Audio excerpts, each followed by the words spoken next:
Welcome to HR with Heart. I'm your host, Jemima House, and today is all about the end of year leadership reset.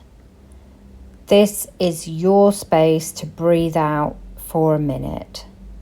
You know by now that these episodes are around about 10 minutes, and they also contain at least 3 actionable tips that you can use straight away. Welcome to the podcast, and let's get started. So before we go anywhere, let's be clear, we are not talking about more self-care. That is a concept that is overdone, and it asks you to fix something in isolation that probably needs other people. So it's often talking about rituals that do not scale to real leadership positions, and it's also asking you to take on more work when actually it needs other people. So what we need instead is interdependence. Humans are interdependent by nature. We need each other. So humans recognizing human, leaders understanding the weight that they carry, and creating systems that honor that and their own capacity. So you can meet your commitments but not betray your human self. It's December in the Northern Hemisphere. It's cold, it's dark outside, and you are holding so much. So not only do you have your work agreements to adhere to, you also have your family and home stuff going on. Everybody is winding down for Christmas, and there are conflicting priorities.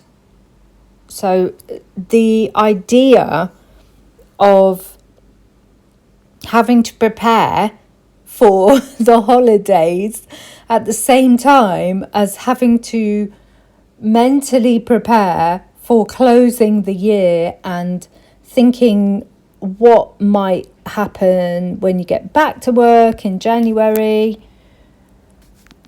it's a lot. So, how do we survive? Well, that's maybe the wrong question. Maybe the question you need is, how do you maintain your clarity, your presence and your integrity while you're navigating these pressures that seem to be coming from all angles? So that's what we're exploring today. I'm going to share with you as well, as always, 3 things that are practical that you can do straight away. And I'm going to say that they're fairly advanced psycho-emotional resets that you can use immediately. I want to credit your intelligence, and I want you to be able to find some internal stability first, knowing that when you feel stable and well resourced, you're going to have a ripple effect on your team as well. Okay, let's get straight into these resets. So number 1, strategic emotional containment. Lots of high-functioning leaders often absorb the tension and unconsciously hold other people's unresolved emotion. Ask me how I know. So instead of reacting or resetting superficially, how about if you were to create a portable containment system for your nervous system? How? Okay, number 1, identify your physiological signature of tension. All that means is, where does it go in your body? When you feel stressed out, there will be a place where it immediately manifests in your body. So for me, it's my neck. For some people, it's their tummy. For other people, they have different parts of the body, maybe a clenched jaw. Identify whereabouts your tension shows up. Number 2, anchor yourself with a 60-second somatic reset. So that can be anything you want. I suggest, for ease, because you can do this anywhere without looking weird, take a full breath in through your nose and a big sigh out through your mouth. Roll your shoulders back and down. Open your mouth a bit and then consciously release all of the tiny muscles around your eyes, and just think about smoothing your face. Number 3, mentally compartmentalize external pressures. So imagine a box in front of you. Place all of the incoming stress and the emotional spillover into that box, separate from your body, separate from your head and your mind. Put it in the box. Put the lid on.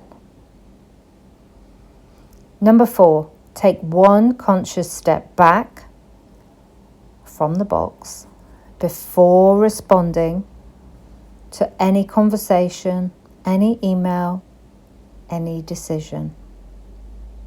So this is not self-care fluff.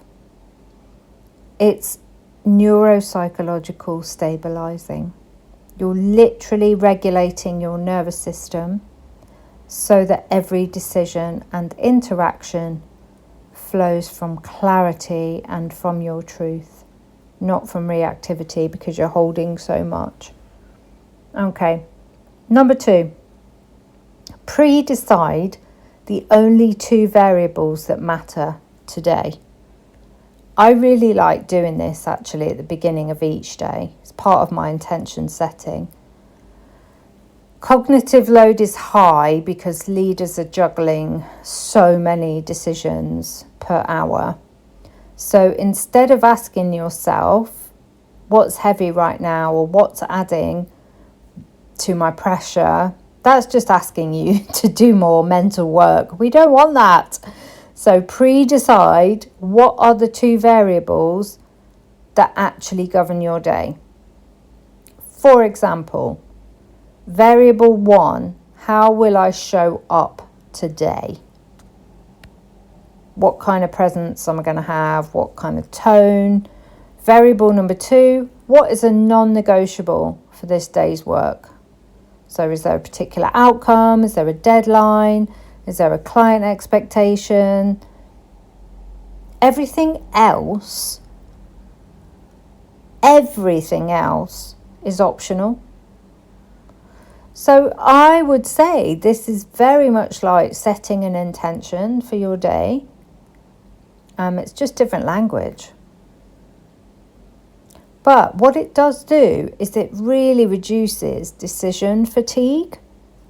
So if you pre-decide the only 2 variables that matter today, you don't need to decide anything else. You just simply ask the question, how did I say I was going to show up? Am I doing that? What's my non-negotiable for today? Is that happening? And that's it. It's just those 2 things. This single recalibration dramatically reduces mental friction and it helps to sharpen executive function. It just prevents grey, fluffy energy from bleeding into everybody else and into your day. It helps you keep your clarity. And honestly, clarity is good for so many things and it's good for everyone. Reset number 3. Oh, we're getting short on time. Pre-frame the interaction, not the meeting. So instead of waiting for tension to arise in a conversation or a meeting, pre-frame your emotional stance before it begins. So decide what kind of state you're going to be in: calm, curious, authoritative. Number 2, mentally anticipate the triggers. Number 3, use a precise opening phrase that sets a boundary without discussion, such as, I want to ensure that we end this aligned on priorities before the year end. Let's focus on clarity first. Number 4, track only the emotional temperature you're carrying. You don't need to remember all the details. So this reset is not about opening the room with small talk. We all hate that. I think I speak for everyone when I say we all hate that. It's about controlling your state, which changes the dynamics of the interaction before it even gets going. So here's your end of year leadership reset. Number 1, strategic emotional containment. Hold your nervous system before anybody else's pressures land on you. Number 2, pre-decide the only 2 variables that matter in a day, which is just protecting your mental bandwidth. Number 3, pre-frame the interaction, regulate your emotional stance to shape the conversations before they escalate. So these aren't typical self-care tasks. They are leadership interventions that you can use in real time that stabilise your clarity, amplify your presence and your integrity. When you lead from this place, everything around you is easier to navigate. Decisions are sharper, team interactions are clearer, and your capacity remains intact. Wishing you all an amazingly smooth end to your work year and sending you lots of love, and I will see you again next Monday for the final episode of the year.